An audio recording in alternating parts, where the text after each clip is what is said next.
Welcome to Maine Public News Connect, original news stories from Maine Public Radio, airing weekly in Spanish, French, Portuguese, Somali, and English. I'm your host, Ari Snider. Today is Friday, June 14th, and here are the week's top stories. Officials in York County say they've received the green light to move forward on construction of a 58-bed recovery center and a facility to train first responders.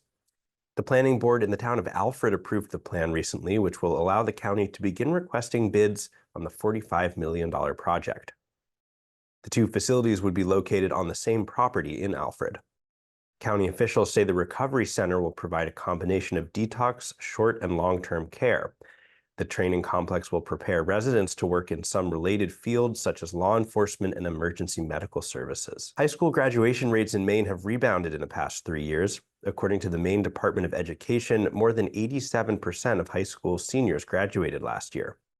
Rates had fallen significantly during the COVID-19 pandemic, but have now nearly returned to their pre-pandemic high.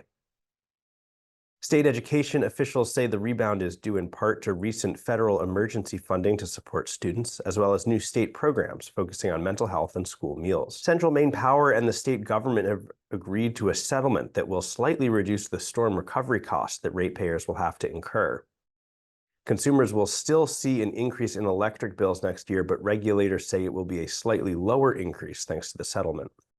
But regulators say the settlement includes additional provisions that could benefit electricity customers in the long term, including one that CMP update its emergency response plan and prepare for more frequent and intense storms due to climate change.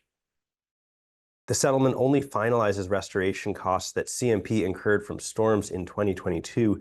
The utility is seeking an additional $160 million from multiple storms last year. A dead humpback whale entangled in fishing gear was found in southern Maine waters last week. The Maine Marine Patrol was alerted to a whale in a net off of Cape Elizabeth near Portland. The whale was towed to shore, and scientists will analyze its corpse.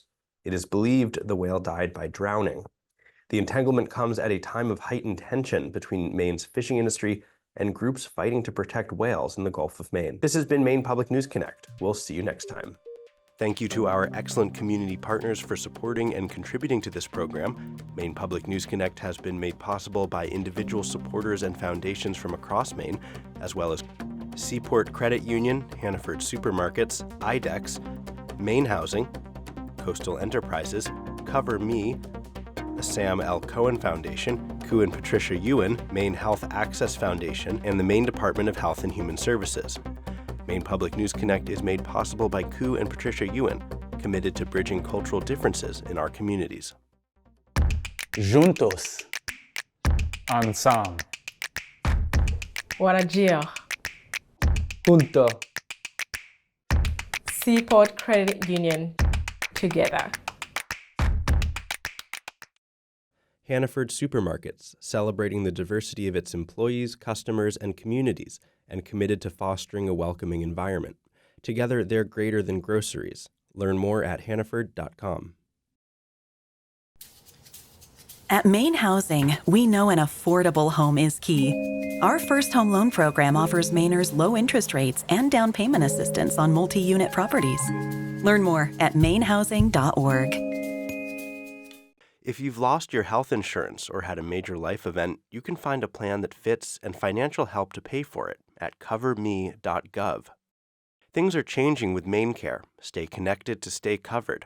Update your information today at mymaineconnection.gov.